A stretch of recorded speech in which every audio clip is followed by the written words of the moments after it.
Big boss Marathi season 6 नुकताच प्रेक्षकांच्या भेटीला आला असून अवघ्या आठवड्यातच या शोची बरीच चर्चा सुरू झाली आहे.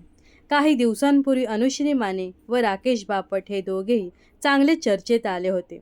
अनुश्रीने राकेशवर केलेल्या आरोपाची सोशल मीडियावर बरीच चर्चा सुरू आहे. अशातच बिग बॉस मराठीच्या मागच्या पर्वातील धनंजयने सुद्धा तिचे कान उघडले आहे. धनंजयने व्हिडिओ शेअर करत म्हटलं आहे की राकेश बापटवर अनुश्रीने जो आरोप केला आणि उगाच मुद्दा काढून भांडण केलं ते चुकीचंच आहे. सर्वात आधी आम्हाला याची लाज वाटते की आम्ही पुरुष आहोत.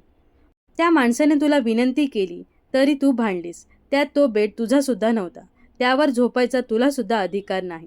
तुला उठवलं गेलं आणि तू उठली सुद्धा होतीस. तर भांडण का केलंस? इतकी झोप होती.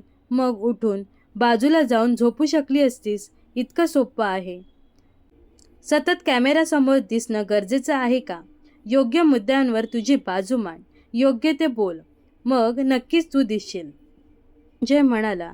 त्या प्रकरणाविषयी सागर कारंडे म्हणाले की तुमच्याशी बोलताना मलाही भीती वाटते. अगदी योग्य आहे. तुम्ही असं वागाल तर तुमच्याशी कोण बोलेल? मला हातच लावला, मला तेच केलं, असं केलं आणि अशा लहानशा गोष्टींवरून भांडाल तर तुम्हाला कोण सपोर्ट करणार नाही. तुम्ही कसेही झोपलेले असाल असं म्हणता, पण घरात 100 कॅमेरे असताना तुम्ही कसंही झोपू शकता?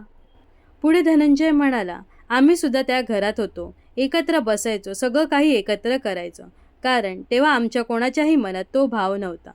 कुणीही अगदी सहज अलगद जवळ घेत होतं. अनेक मुली त्या सीझनमध्ये होत्या.